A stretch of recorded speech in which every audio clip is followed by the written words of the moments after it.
Oke, selamat pagi. Assalamualaikum warahmatullahi wabarakatuh. Ya, apa kabar semuanya? Pekerja-pekerja yang ada seluruh Pekanbaru, khususnya semoga di hari Minggu ini semua diberikan kemudahan atas apa yang kita kerjakan ya, dan selalu diberikan keberkahan oleh Allah Subhanahu wa taala dengan semua pekerjaan yang kita lakukan. Oke, teman-teman, hari ini kita ingin membahas ya banyak sekali permasalahan-permasalahan dalam pekerjaan tentunya. Ya, yang dimana mungkin setiap saat kita mengalaminya dan tentu kita harus mengetahui proses ya, untuk menjadi seorang pekerja ya pasti banyak tuntutan-tuntutan yang akan kita hadapi seperti itu. Hari ini kita akan bahas tentang apa sih faktor yang mempengaruhi kinerja karyawan. Nah, yang pertama itu adalah sapras tempat bekerja, sarana dan prasarana maksudnya teman-teman ya.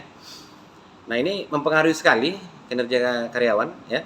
Agar kerja karyawan itu tetap produktif, jadi kita harus memperhatikan sarana dan prasarana. Contoh misalnya kebutuhan yang umum ditemui, misalnya seperti customer service ya, mungkin tempat wastafel untuk mencuci tangan pada saat selesai makan untuk di area restoran seperti itu ya. Jadi sarana prasarana seperti teman-teman. Yang kedua adalah lingkungan kerja. Nah, lingkungan kerja ini ya, lingkungan kerja itu yang sehat gitu. Jadi memiliki ruang kantor yang baik gitu ya, tempat istirahat yang layak, tempat ibadah yang bersih dan lain-lain. Kalau untuk yang di area resto mungkin di area memasak itu lebih bagus ya, ada exhaustnya, exhaust fan-nya. Jadi pada saat memasak asap-asap itu tidak berterbangan kemana-mana seperti teman-teman ya. Nah, jadi sanitasi pembuangan asap itu sangat penting sekali untuk di area restoran, khususnya di kitchen ya, untuk yang memasak seperti itu. Yang ketiga adalah job desk karyawan. Nah, job desk ini job desk pekerjaan ya. Jadi pembagian job desk itu setiap karyawan harus jelas dan transparan.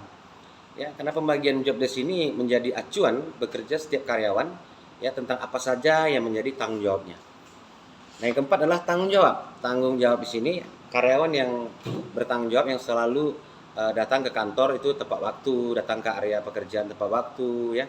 Selain tanggung jawab, misalnya dalam konsisten tanggung jawabnya, totalitas dalam pekerjaan, punya inisiatif dan selalu jujur dan beretika baik.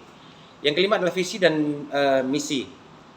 Visi dan misi perusahaan ya. Visi itu merupakan tujuan yang akan dicapai ya, yang dicetuskan oleh para pendiri kemana perusahaan itu akan dibawa. Itu visi. Dan misi itu adalah tahapan atau langkah-langkah yang akan dikerjakan untuk meraih visi tadi, teman-teman. Nah, itu sangat penting. Yang keenam adalah budaya organisasi. Para karyawan terutama mungkin yang anak-anak muda milenial mungkin bisa budaya-budaya di tempat kerja yang lama masuk ke tempat baru maksudnya itu pasti berbeda. Nah, itu ya. Jadi maka juga harus memperhatikan budaya-budaya organisasi dalam suatu perusahaan ya. Suatu perusahaan yang lain ya dengan yang lainnya itu pasti akan berbeda. Jadi setiap perusahaan itu memiliki ciri khas masing-masing gitu teman-teman. Yang ketujuh adalah sistem komunikasi. Sistem komunikasi ya yang benar agar tim ya dapat meningkatkan kinerja antar sesama karyawan dan memberi manfaat pada perusahaan ya. Nah, itu sangat penting. Jadi harus sistem komunikasi itu harus dibangun setiap saat gitu teman-teman ya. Yang kedelapan adalah kinerja pemimpin. Kinerja pemimpin tergantung maju mundurnya satu perusahaan. Apabila ide-ide mereka tidak berjalan dengan baik, maka perusahaan itu akan mengalami pailit seperti itu. Karena sudah keluar banyak modal untuk melaksanakan suatu kegiatan, event, tapi ternyata tidak terlaksana dengan baik. Itu pentingnya kinerja pemimpin. Yang kesembilan adalah skill upgrade.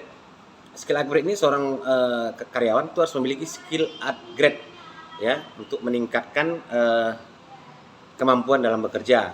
Nah, biasanya perusahaan itu akan melakukan atau menyuruh karyawan tersebut mengikuti pelatihan-pelatihan ataupun dia disuruh kuliah lagi seperti itu teman-teman ya.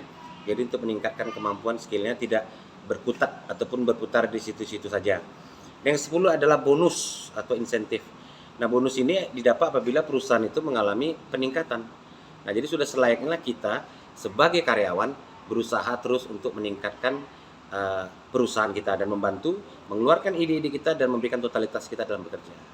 Mungkin itu saja teman-teman ya, itulah beberapa faktor yang mempengaruhi kinerja karyawan dan pastikan kita tetap bekerja sepenuh hati ya. Jadi cintailah tempat di mana kita bekerja, sekalipun tidak membuat kita kaya, tapi setidaknya membuat kita hidup.